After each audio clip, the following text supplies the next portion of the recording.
Welcome to Who Let the Dogs Out, the podcast designed to help you enjoy life with your best friend without all the frustrations. Join us each week as we help families across the country do just that. I'm your host, Corey, and I'm joined by my co-host, Sally. And today we have got a dog talk for you.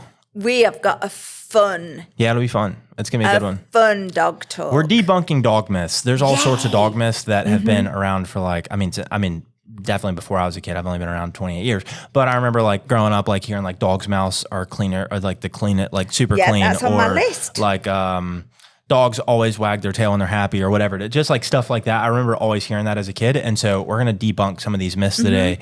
We've got a ton of them, so we'll see how many we actually get through, but we're going to debunk those today and kind of talk on them a little bit. So that's kind of the topic of the conversation today. In terms of like formats, we've got dog talk. That's what we're doing today, which is where we come on and talk about a topic related to dogs, dog ownership, or dog training, and we break that down for you. We've got some other formats on the show too. Normally the other main one is Q&A. If they want to send in questions, they can reach you at Sally@wonderdogtraining.com. Yep, there What it is. about you? You can hit me on Instagram at Corey from Wonderdog on Instagram, or you can drop your question below in the comments or replies or whatever it's called on whatever platform you're on. That's it. We're going to skip the rest of the other formats that we have. So that's pretty much it. That's what we got going on today. Those are a couple different formats. If you want to hear about a topic, you can also on dogs, dog ownership, dog training, you can do it you can reach out in those same methods. Absolutely. I guess with that being said, before we actually jump into like the content of the show, I was going to say, if y'all get any value out of the show, it makes you, this one, I don't know if you'll learn too much, but maybe you will. Who knows? Anyways, if you get value out of the show, please share the show with a friend, family member, work colleague, whoever it is. Don't really care. Please just share the link with them. If you get any value out of the show, that would mean the world to us because it really helps us get the show out there and grow the show. And we're kind of every episode, we're getting a follower here, a couple followers here, a like here, a comment every now and then. Anyways, it just means a lot to me and Sally. We, we say it all the time. I said it literally after we got done recording like the previous podcast. I would do this even if nobody was listening. I'm really enjoying it. We're having a ton of fun. So it is fun. But it is cool seeing the metrics, slightly go up into the right too. Yeah. So anyways, all that being said, share the show. Yeah. And if you like it, subscribe too. Subscribe. Yeah. Well, I guess before we jump into like the dog myths or whatnot, I wanted to say, I don't really know where this idea came from, but actually I do. I was on the way to, I've been revisiting, I guess I'll start with like what I'm talking about. I've been revisiting all my favorite dog books from my childhood or whatnot. So my dad, when I was a kid, he really fostered this like love of like animals and training and all that kind of stuff and just, dogs in general. And other animals too, but we'd, go out and train dogs as kids, but, at the border collie farm, we're teaching like sheep herding and stuff, which is a ton of fun. But anyways, he bought me all sorts of dog movies and dog books and stuff. And so I was just like inundated with like classic dog films and books as I was growing up and whatnot. Yeah. Anyways, I was on the way to Austin, Texas the other day for a work thing. And I was driving overnight and I was like, man, I want some like, other than podcasts and music, I want a couple audiobooks to listen to and, just kind of like flip back and forth through or whatnot. And I listened to this book about this guy going to Alaska. That's not related, but in the book they talk about an author that wrote a book about Alaska, The Call of the Wild, Jack London. Okay. And so then I downloaded White Fang first by him, and I remember getting that on VHS as a kid. I got that on VHS as a kid, and then I think I read the book as a kid. I can't remember. But anyways, I loved that, and then I was like, man, there's so many like old dog books and movies that I love and that I grew up on and stuff, and probably is part of the reason I'm here as a dog trainer right now. And so anyways, I've been revisiting like some of my favorite like dog stories from back in the day and like adding some new ones in too. Yeah. So to start right now, the three that I've been on the most or finished two, and I'm doing one right now. So I listened to White Fang by Jack London, and then I listened to The Call of the Wild by Jack London too. Okay. Both of those are just awesome story. I mean, have you ever listened to either one of those or watched the movie or read the book? Many years ago. Yeah. Yeah. And then Old Yeller is what I'm listening to right now. You remember that one? Yeah. Yeah, that one is good too.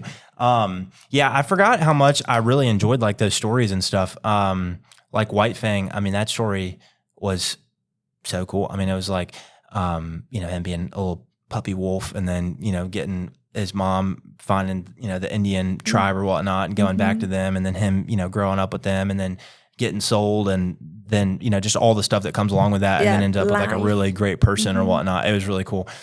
Man, I was listening to The Call of the Wild though, and I feel like I read that one as a kid, but I definitely, if I did, I forgot a ton of it, right? And so, spoiler alert, but basically this like huge like dog I think he's like German Shepherd Saint Bernard or something like that. Yeah. Basically gets kidnapped from this like really great estate in California, gets sold to somebody, gets like shipped across the country to then go up to Alaska for the gold rush as like a sled dog or whatnot. Yeah. And like he's, abused along the way or whatnot. Well, he's Yeah. kidnapped from his loving family. Then he's like abused once he gets to the place where he's about to get sold.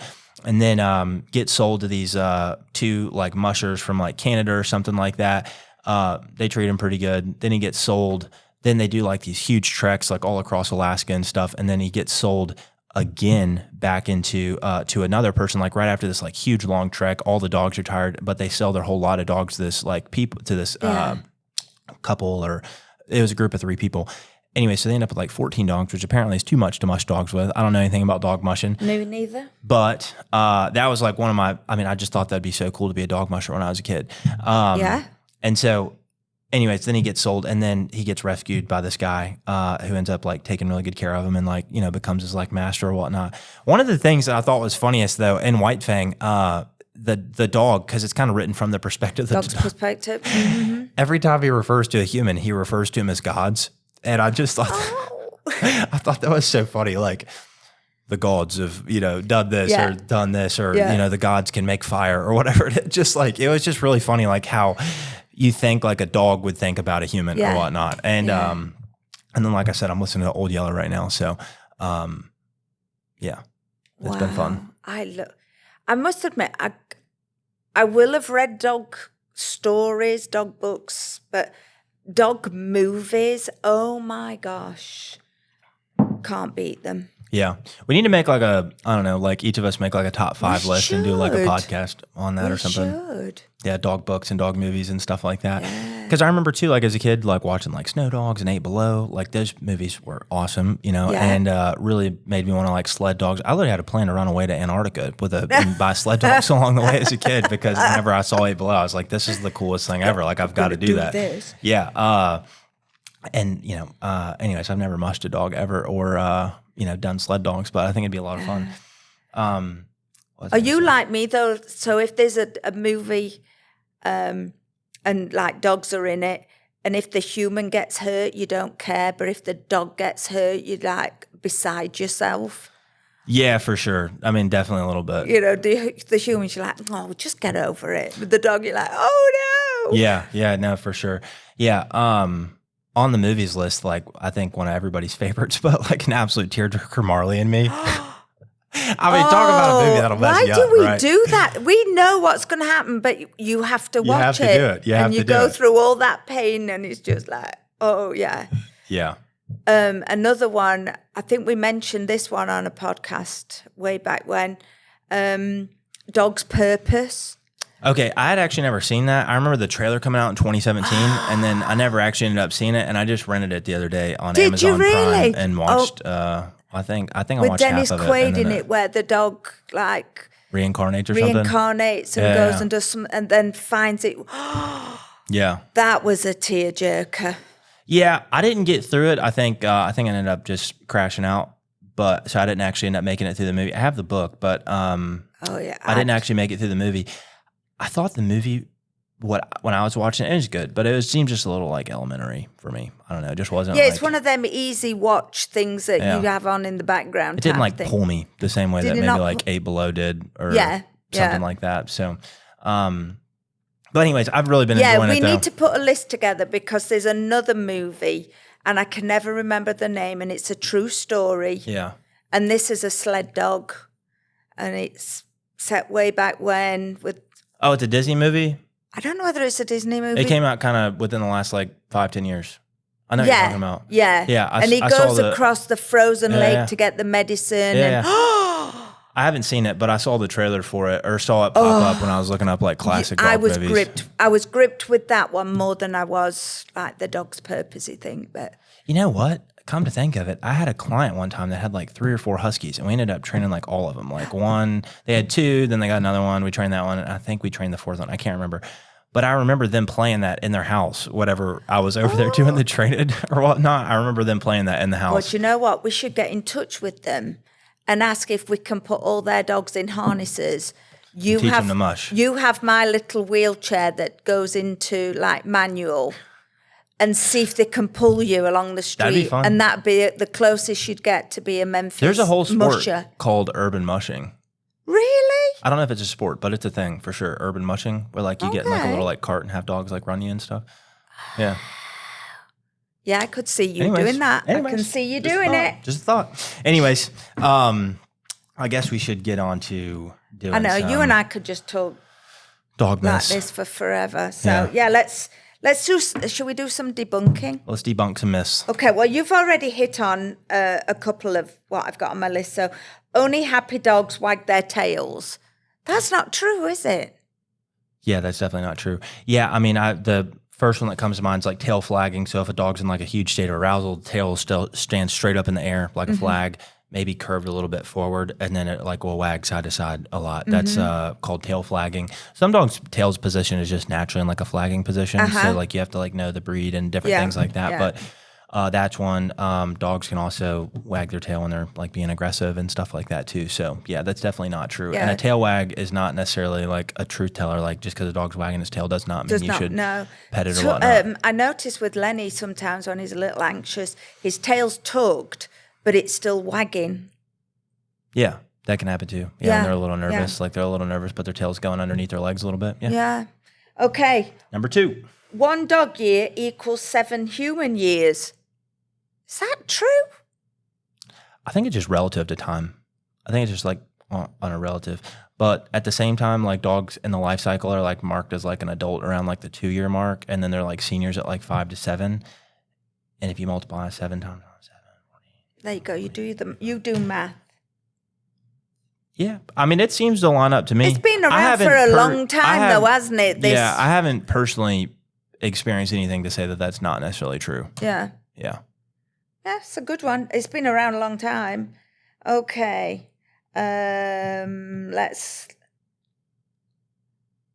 All dogs can naturally swim. I haven't seen a dog get in water and just sink, so seems true to me. I thought you were going to say all dogs go to heaven, which is not a myth. That is true. All dogs do go to heaven. Okay. No, it wasn't that one. Also a great movie. Okay, yeah. Do you remember that? The Disney animated movie, All Dogs Go to Heaven? What do you call a dog in a swimming pool that's got no legs? Oh, don't do that. Bob. Come on, don't do that. Just came to mind. I'm sorry. That's an old joke. Okay. I don't know, it just popped into my head. Okay, human food is safe for dogs. What the hell is wrong with you? I'm sorry. I just apologized. It popped in my head. Well,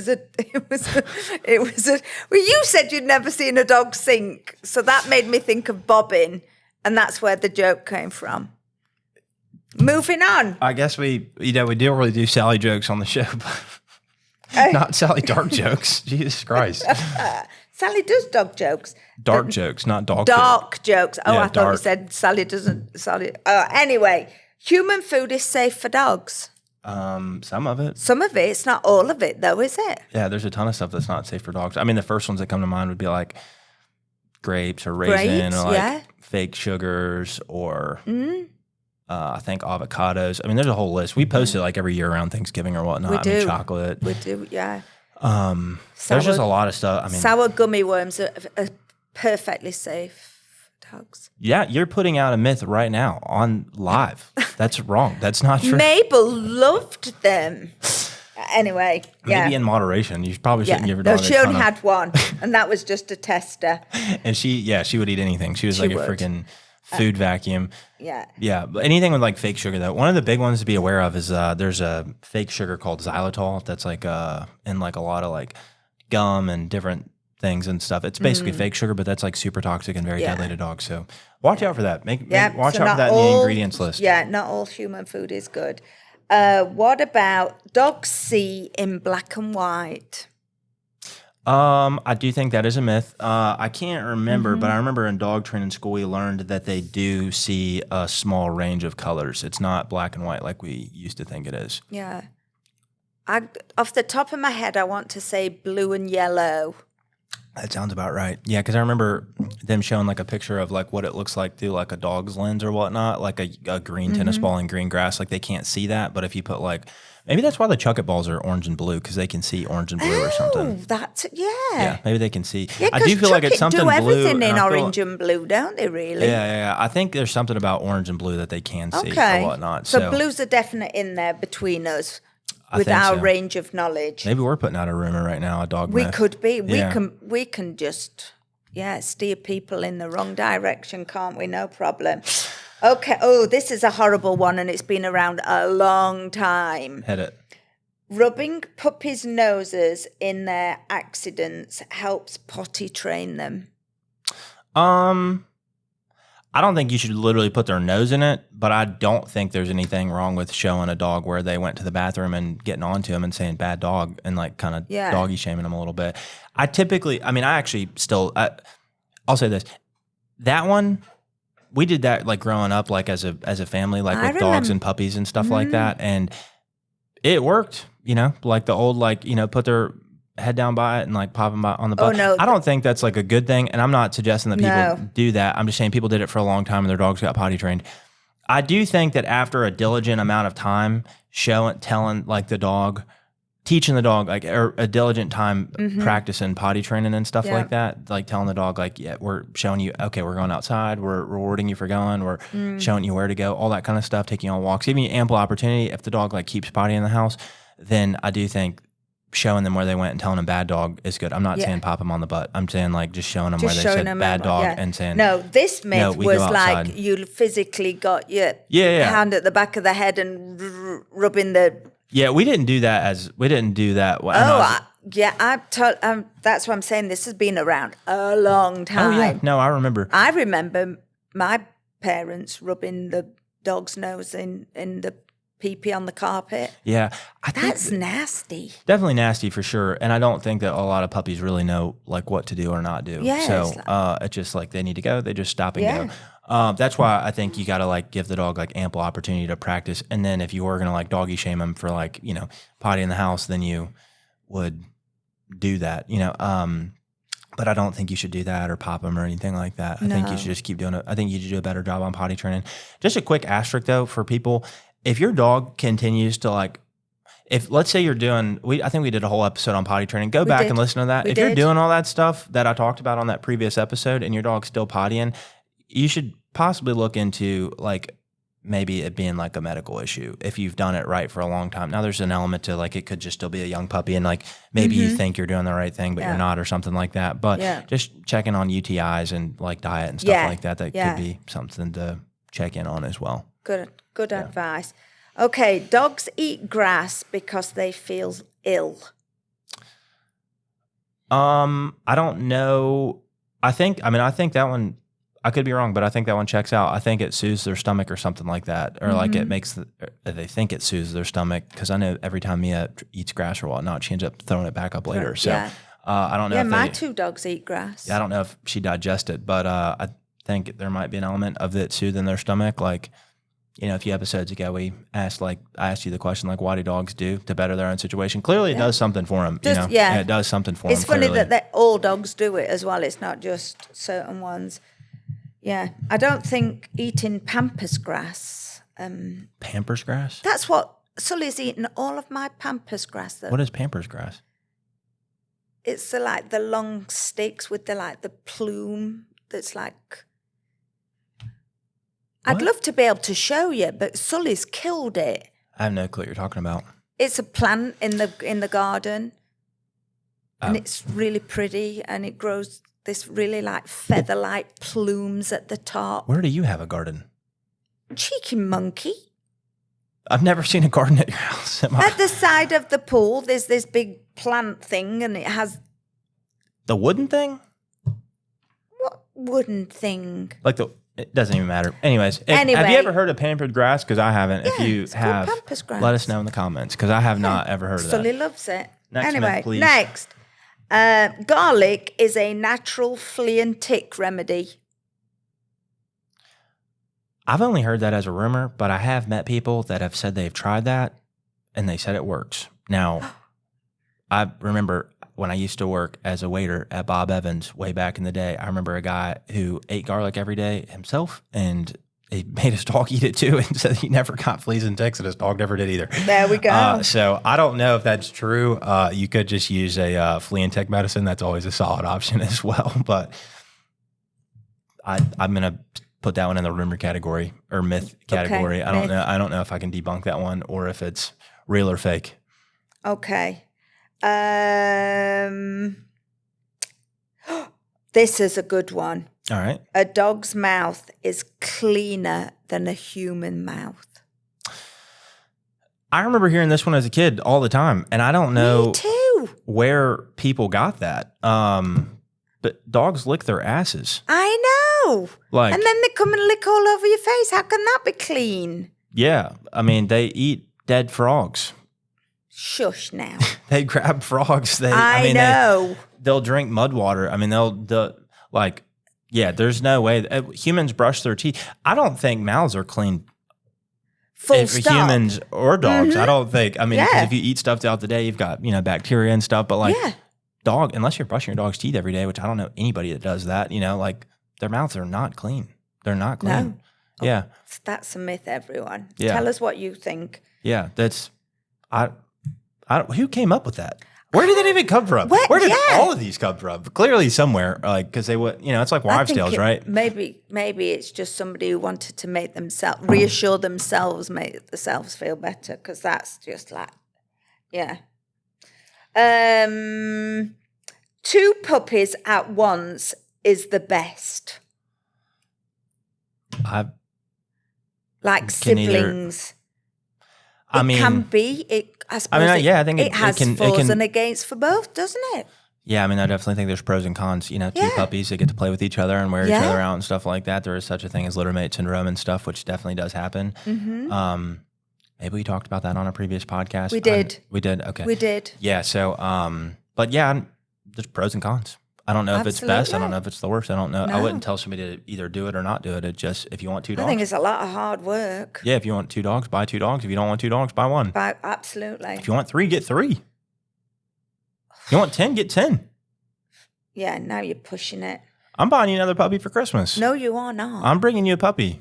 Do not. The one I got last You hear that, Sully's breeder? I think she listens. We're coming for another one. We're coming for another puppy. I would, if I wasn't working and I could devote more time, I'd have a whole house full of them because they're so flipping adorable. Yeah. No, they're cute. But if I had a house full of Sully monsters, yeah, that boy. Yeah. It's a good job. He's cute. Give me another myth. Okay. Dogs yawn when they are tired. They do. They do. But they also yawn in a lot of other contexts too. Yeah, dogs will like stress yawn a lot. That's like a common one. They'll like yawn whenever they get stressed and stuff. Yeah. It's definitely not only a sign of them being tired. Got any others? I mean, you skipped over a bunch of them. You're more than welcome to. Because I'm trying to find some. The top tier myths. Yeah. Well, while you're looking for another good one, I wanted to pose a question. Okay. There's a lot of stuff going on with like AI right now and stuff. Like AI is getting bigger and bigger. You've got all these different like large language models and stuff that people are using, and they're using AI in like systems and operations and databases, all sorts of stuff, right? Yeah. The new phones are all about to come with AI on them. So there's a ton of like AI stuff going on, right? My question is, I know Elon Musk talked about like humanoid robots that'll like basically be like your doer in the future, right? Like, and scary stuff. Anytime I think about a humanoid robot to help humans, I immediately go to iRobot with Will Smith, right? So, yeah, crazy, no good, no bueno, do not want. But let me ask you this: do you think there's ever a point in time where? Well, I guess let me preface it with this. When AI first came out, I remember when ChatGPT first came out. I don't know how many years ago it was, but I remember. I mean, I don't use AI all the time. I know people that use it for everything. I know people that have never even heard of it, or never even heard of ChatGPT, right? Or any of the other AI stuff. And then I guess you could say I'm somewhere in the middle, right? I use it some, don't use it for some stuff, use it for a lot of stuff sometimes. Yeah. I remember when it first came out, they said like, oh, AI is going to replace all the blue collar jobs first, but it can't replace like I guess you could say the white collar job, so to speak. Okay. Yeah. But then if you look at it, a lot of the like white collar jobs, like law stuff, accountant stuff, artist stuff, like was like the first stuff that was able to be replicated, right? Like contracts or accounting numbers, or they've got AI music. Like I remember they put out this song that was even better than like some of the stuff this artist had put out in a long time, and I like the AI song better than I like a lot of his new stuff, right? Yeah. So they were wrong. It got that backwards. Like AI is still not laying bricks yet, or building fences or building houses. Well, I guess it may be building houses 3D Fixing printed. toilets. Yeah, exactly. So my question is, all that, enough context, enough preface. Do you think we're ever going to get to a point where robots can replace dog trainers? Robots replace dog trainers? Ooh. My follow-up to that is right now, well, we'll stick with that one first, then I have a follow-up. That's a good one. Can robots ever replace dog trainers? Because I just think about all the stuff that we do for people or whatnot. I want to say no. I'd like to say no too, personally. Because they've just not got that extra human touch. Clearly, because they're a robot. Because they're a robot. Yeah. If you think of all the nuances that come with training, a robot's not going to have that. Yeah. No, for sure. And I'd like to say no too. But at the same time, there's a lot of stuff that's like possible now that. Absolutely. There's a lot of stuff that's possible now that I didn't think was going to be possible a long time ago. So I do wonder about that though. I have no clue. I hope not. I mean, so what were you going to follow that up with? Do you think robots will ever replace dogs? Like a robot dog? Something like that. Think about this. No. Okay. Well, yeah, we would say no right now, but like. No. You would also, like 20 years ago, you would have probably said like, I don't know, cars can never drive themselves and like Teslas can drive themselves. Yeah. But here's where I go with it. Now. Okay. If you go back to the last podcast, I asked a question. I gave you like six, in the middle of your questions, I asked you a question. I said, hey, if you could pick from these 6 things, which 2 would you pick, right? And there was like, your dog finds cash, perfect recall, like 25-year lifespan, no health issues, whatever it is. Talk to your dog 30 minutes a year, something like that. It's an interesting question. Go back to the last show and listen to it. But my question, me and you both said 25-year lifespan, right? Because like, we don't want our dogs to die. We want them to be around forever. I think you had said no health issues. I had said talk to me at 30 minutes a year, right? Yeah. My question though is like, if they could somehow make a dog that had the same personality traits as like Sully or whatnot, and maybe even they threw some fake fur on it or something like that. They'd have to have the fake fur. Yeah. And the like, velvet ears. What is it? Faux fur? Faux fur. Yeah. I think faux is F-A-U-X, like fake. Yeah. Anyways, but they had like fake fur on it. And anyways, it mimicked like the personality traits of a dog. Then it's like, got funny quirks and stuff like that. You can program it to like listen really well or maybe be a little naughty or really naughty or whatever you want, right? Walks well next to the chair. That would be good though, wouldn't it? When you could turn up the pulls. cheekiness and not Never pulls. Goes to sleep when you want it to. Cuddles when you want it to. Anyways, all that to say though, like, there's a lot of people right now that are like, I guess you could say like my age, like in between like 25 and 35, people are starting families later or whatnot, and they have dogs as their, kids, right? At the moment until they, a little bit later and companions and things. Yeah. Exactly. And then, having kids later in life. So my question is like, if they could make a dog that never died. See, that would and be you a came benefit. to fall in love with it. Yeah. Like your real dog. Yeah. Could dogs ever hypothetically replace humans? Or not replace humans, replace dogs. That's the question. That one feels more possible to me than replacing more possible than dog trainers. Yeah. Yeah. Because like if you've got a real dog, especially let's say you have like a fearful dog, you've got a robot walking in to like train the dog or whatnot. I know how much finesse it takes to train a scared dog, in somebody's house right in front of the owner and stuff. It takes a lot of finesse, takes a lot of work and effort and stuff like that. I know how much finesse it takes. You put a robot into a freaking, dog, they're gonna be like, what is this thing? And super scared. I think even if you had like a friendly dog that was super well socialized, like a Sully or something like that, I think Sully would look at a robot and be like, what in the hell is this? Yeah. So that seems less possible than them making fake dogs. Yeah. That are. I can see where there could be a benefit of a fake dog. Yeah.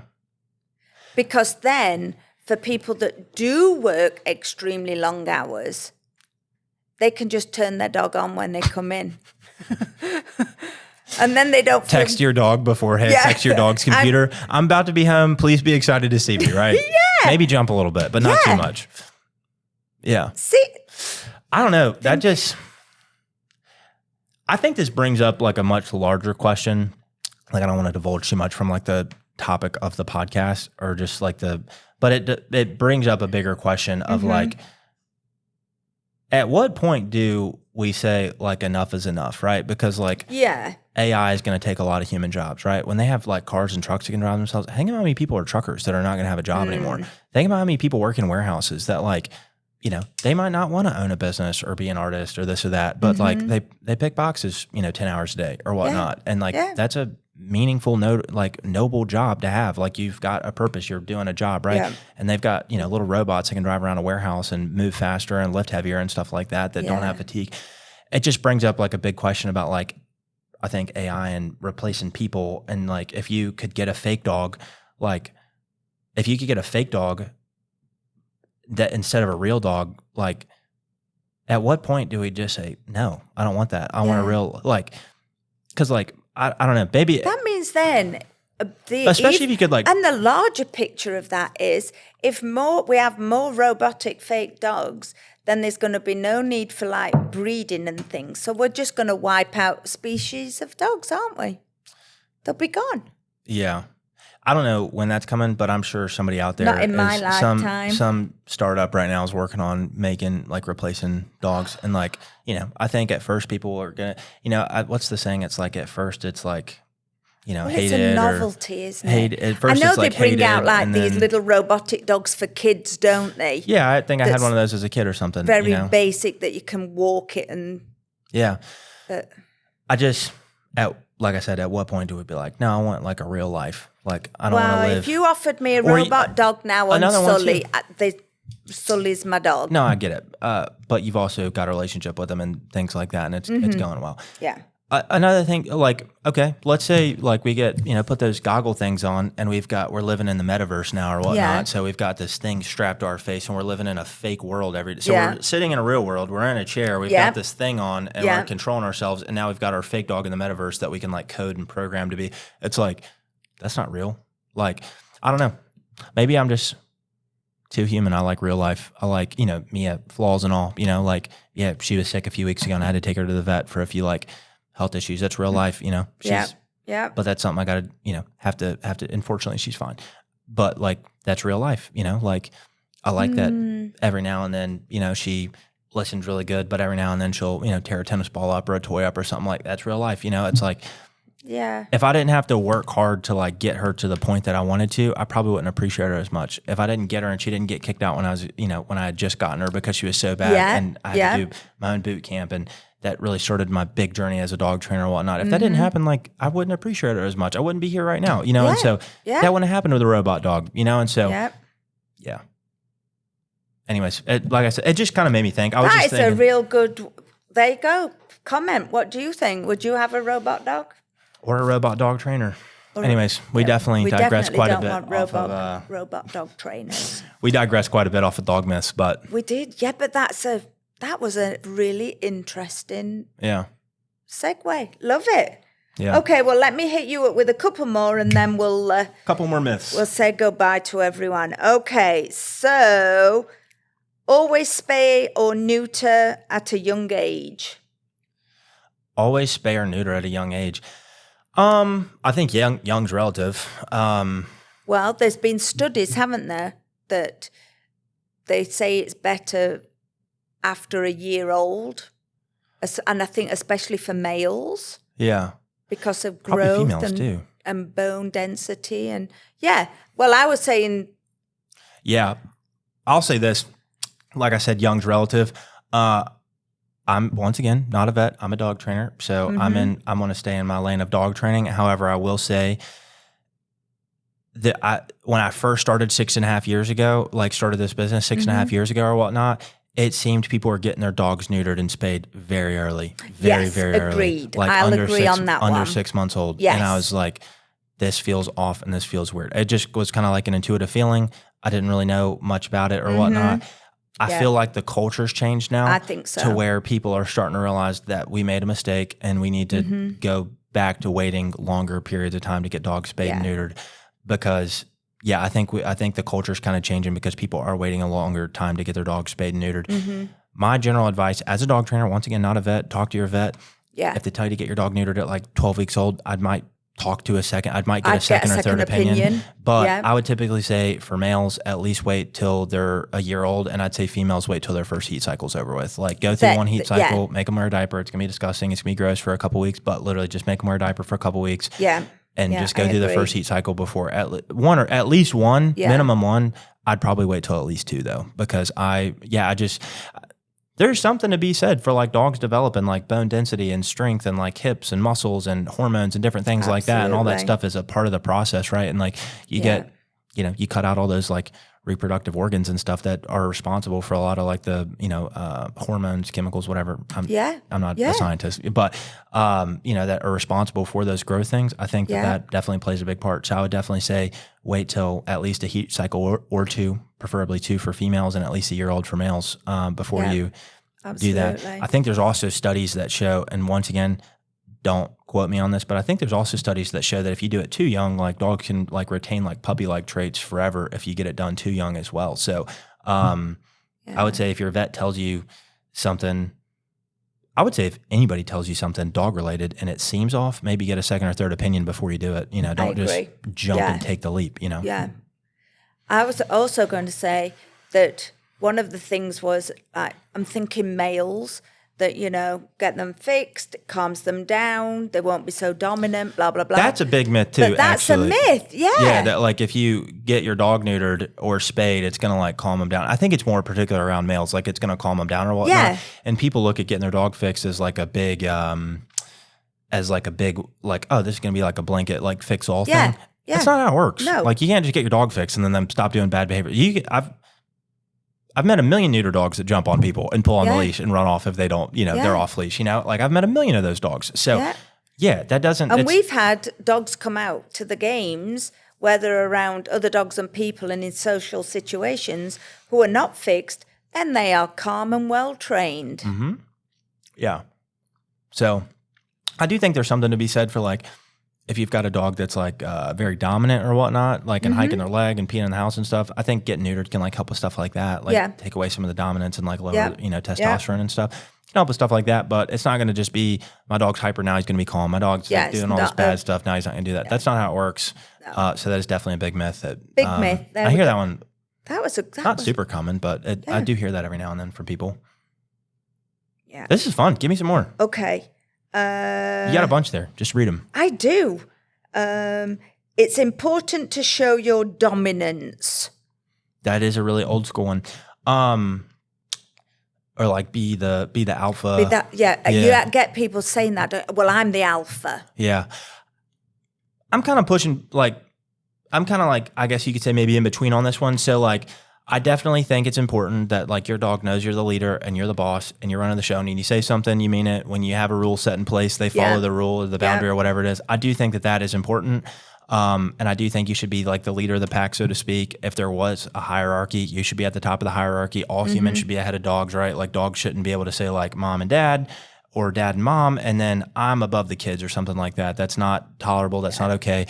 Dogs need to be, if in a household, let's say we got a family of 4, mom, dad, and 2 kids, dog's still at the bottom of the pack, right? Doesn't matter how old the kids are. Dog's at the bottom of the, the totem pole. If I'm speaking in terms of like a hierarchy or whatnot. So I do think that that's important. Now, old school though, like, like alpha rolling your dog and like holding them down on their, their back or whatnot for like your common like house, for like your common like house dog that's just like, doing normal like bad dog behavior. I don't know if that's necessarily necessary. We don't really mess with like aggressive dogs like here. We, typically refer those out to other people that typically do enjoy doing that work a little bit more. Yeah. But the old school, like dominant, like I've got to be the alpha or whatnot. I just don't know if the mindset necessarily needs to be there. Once again, I do think that you need to be the leader of the pack or whatnot. And if you want to call leader of the pack the alpha, call it the alpha. But I just don't think there's need to like... That does have a different feel to it though, doesn't it? Yeah, I just don't think you need to like hit your dog or alpha roll them or do all this stuff or whatnot. You don't have to train dogs through fear. Yeah, I agree. Our training's fun and we get wonderful results. So... You know, that dominance makes it sound like, Her. you know, yeah. Yeah. No, I agree with that. Yeah. There we go. Oh, that was a good one. That was a good one. Okay. The more you love them, the better the dog. Disagree. 100%. Yeah, I mean, we've got a ton of clients that love their dog a ton, and their dogs are terrible. Yeah. Like, you know, you could love them, hypothetically, love them into bad, but like love them so much, like they do bad stuff, you know, like I remember as a kid, and like dogs and humans aren't the same, but I remember as a kid, every time I'd get whooped, my dad, you know, when he'd get the spoon out or whatnot, he'd tell me right before he hit me, he's like, I love you. I'm doing this because I love you. I'm like, it doesn't feel like you love me, you know, but, you know, I do remember that as a kid. And I think the principle there is more going for the principle there is like, you can love your dog so much and not know what to do that they still do like bad stuff. Like you can love your dog so much and not set any rules and boundaries, which I guess goes back to the last myth. Like, yeah, you do need rules. You do need boundaries in the house. You do need your dog to listen the, you know, first or second time you say the command, like they need to listen to you. But you can love your dog so much that you just let them walk all over you and they're running the household and ruining your life and running the show and stuff like that. And that's no fun. So, I definitely think you should love your dog. I think you should love your dog a lot. I think you should do a bunch of stuff for your dog, but I don't think you should love them so much you let them walk all over you. That's not love. That's like, that's being mistreated by your own dog in your own house. And once again, you should be at the top of the leaderboard, or the hierarchy, so to speak. Okay. Bad dog breath is completely normal. I don't know much about this one, honestly. Bad dog breath is completely normal. I definitely think there's stuff you can do to help your dog overcome bad dog breath. Like Mia, I don't think her breath ever really stinks, honestly, fortunately. But she also, like, there's a bunch of stuff you can do, like now to clean your dog's teeth. Like you can get a little finger brush, you can brush her teeth. I've never done that. Doggy chews that clean their teeth. I was about to say, like the dentist sticks or the greenies or whatever. Mia eats a bully stick most days. You know, she gets a bully stick where she gets to, you know, and I think that helps with like cleaning teeth and stuff like that. I definitely think, though, that for a lot of people, they don't ever consider their dog's like hygiene in terms of like mouth health or whatnot. So I do think that is something that should be considered, though, because like if your dog's just eating kibble every day, that will build up like tartar and plaque on their stuff or whatnot. And like there is a lot of diseases that like start from the mouth or whatnot that can like affect your dog. So I do think you need to be doing something regularly to help clean your dog's teeth, whether that is a dentist stick or a greenie or a bully stick or cleaning their teeth manually with like a little doggy toothbrush. And they've got like bacon flavored toothpaste. They've got all sorts of stuff, but you do need to be doing something. And then maybe if I don't know when I'd recommend this, cause I've never done it with Mia, but like I know at the vet's office that you can send them in, they'll put them under for a little bit. And then they'll like do like a full mouth cleaning. Where they scaly type stuff. Yeah. Where they clean their teeth and stuff like that. So there might be a reasoning to do something like that. You might want to talk to your vet about that. Like I said, I've never done that personally. I would have thought, though, if dogs have got very rancid breath, it could be a sign that there's something not good happening internally. There's definitely probably an element to that for sure. I don't know personally. I don't know personally, but there definitely might be an element to that for sure. Okay. Should we do one more? Yeah, let's do it. This is fun. Do you have any on the front page that are good that you skipped over? I know you skipped over a handful on the front page. I did because I'd got...